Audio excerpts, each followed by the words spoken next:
prêchent quoi, ces pasteurs? Le pasteur mibale ba iko baite bazali bato na nzambe kasi bazolinga kobalana. Babalani. Babalani bazali kote ya nini bato oyo? Oh, ils sont des pasteurs. Ba iko baite ba babate bampate. Il y a un Congolais de Brazza, il y a un blanc aussi, un Français, je crois. Ils se mariaient, mais ils sont les hommes tous les deux. Et Congolais à Brazza na Français moko babalani bango bazali ko lobaite bazali basali na nzambe. Non, wana basali na nzambe. Babalani kaka. Ah bango babalani mibali na mibali. Mais ça passe dans les télé, ça passe dans les médias.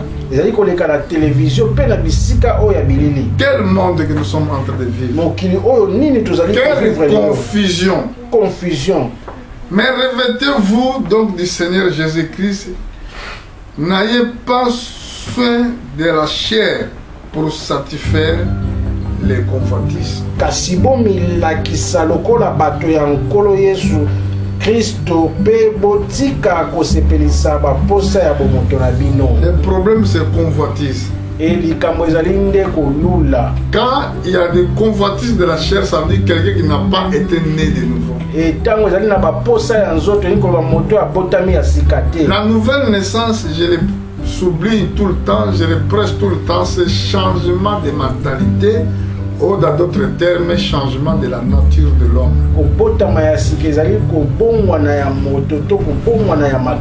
Même les gens peuvent parler mal de toi, tu dois attendre, mais ouf, ils ne peuvent pas dire ce qu'ils veulent.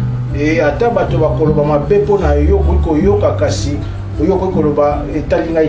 toi, ton souci est de voir Dieu. Ton souci est de prêcher l'évangile. Parce que ceux qui ne prêchent pas l'évangile et entreront pas au ciel. Je ne sais pas ce que... Je ne sais pas, vous le savez? Vous ne savez pas que ceux qui ne prêchent pas. Je ne veux pas dire que tu sois pasteur ici, non. Vous vivez avec des camarades, avec tes collègues, mais toi tu ne prêches pas. Tu n'entreras pas. Ça vous devez le savoir. Ceux qui ne croient pas, ceux qui ont toujours des doutes dans leur croyance, ils n'entreront pas. Je vais vous donner un peu de références, après vous allez regarder quand vous allez lire la Bible. Si vous regardez Matthieu chapitre 22, vous allez voir Jésus parler d'un parabole. Et Matthieu 22, le parabole qui disait qu'il avait donné des talents. Des talents à ses serviteurs. Mais quand ils sont partis, l'autre il a pris ses talents, il a creusé la terre, il a caché. Et pendant qu'un jour, le maître qu'il avait donné les talents, il est venu, il demandait chacun d'eux. Il a trouvé celui-là qui avait caché les talents sur la terre, a dit que j'avais peur et c'est pour cela que je n'ai rien fait. Et tant qu'on aye kosenga bango ba oyo apesaki bango amoni moko oyo abombaki misolo na mabela beti nazalaki kobanga na salaki eloko moko te. Ça c'est la première chose. La Bible a dit qu'il ôtait ce qu'il y a, donné à ceux qui avaient plus, il mettait à dehors où il y aura le classement dedans. Et Bible le bien était bon longolata oyo ya ndambo azali na yango bo pesa na ba o bazali na yango ebele bo tsaye libanda pe kuna akoli ami. Ce qui voulait dire les hommes qui écoutent la parole mais pour prêcher aux autres, ils ont honte. Il n'arrive pas d'ouvrir la bouche pour prêcher l'évangile. Il sera en enfer.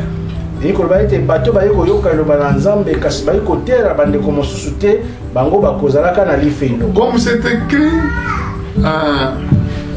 j'ai honte, celui qui me confessera devant les hommes, je le confesserai devant mon Père. Celui qui aura honte de moi devant cette race mauvaise, moi j'aurai honte de lui dans le royaume de Dieu.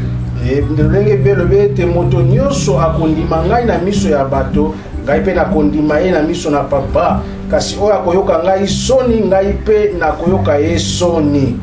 Et autre chose qui va empêcher les gens, incrédulité, à cause des doutes, tu écoutes la parole, ton cœur est vraiment incrédule, tu rentreras pas au ciel. Eloko mosusu ezali kozanga koyoka pe kondima. Ozali koyoka liloba na Nzambe kasi ozali koteya yango te. Tu as l'habitude de critiquer seulement, de dire ah lui il fait ça, l'autre là il fait ça. Donc tu se caches, tu prends tu cherches d'autres raisons et tu ne regardes pas. Ta vie ça dépend pas des autres. Sa vie ça dépend de toi-même. Et ozali koloba moto asali boye kasi ozali kubombo ozali kati na yo bomo ina yo ozali ko dépendre na batu te kasi ozali ko dépendre na yo moko. Tu dois regarder chaque fois ta vie comme dans le miroir pour se préparer le retour du Seigneur parce qu'il vient bientôt. Et Seigneur tala bomo ina yo na kitala tala po eto bongisa bomo ina yo obongisa po ete nkolo Yesu azali koya na tango moke. Amen. Amen. À partir d'aujourd'hui, dis que moi je veux commencer à prêcher l'évangile. À partir de l'oba ete ngai Seigneur ngana banda koteya sango malamu. Dites-le. Oba yango. À partir d'aujourd'hui, dis que moi je veux commencer à prêcher l'évangile. Tu dois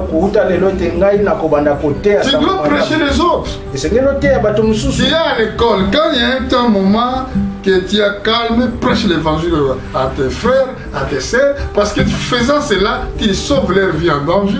Et vous avez la classe, vous avez la bango, vous avez la bango, vous avez ici même à la loi française nous dit que si tu trouves quelqu'un qui est en danger, si toi tu ne vas pas l'aider, tu vas entrer en prison. Tu le sais, vous savez ça?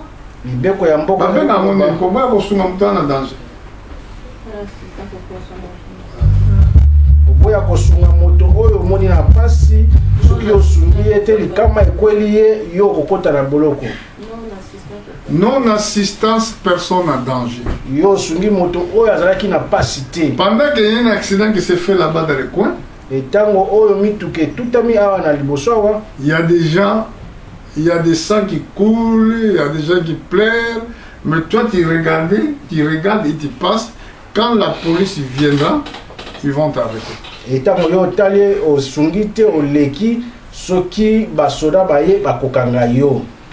dans la parole de Dieu, c'est pareil. Quand tu vois les gens qui souffrent, qui veulent Jésus, qui cherchent Jésus, qui ne connaissent pas quel chemin qu'ils doivent suivre, et toi tu fermes ta bouche parce que moi je ne peux pas prêcher, je n'ai pas le temps, j'ai la honte. Seigneur aura honte de toi aussi dans son royaume.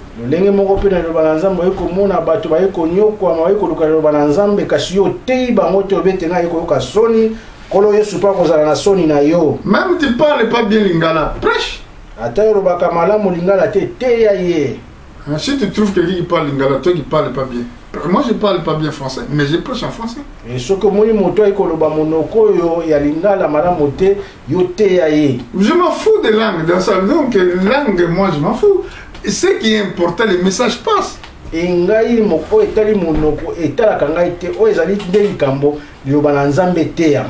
Amen. Amen. Parce que ma vie, ça appartient à Dieu.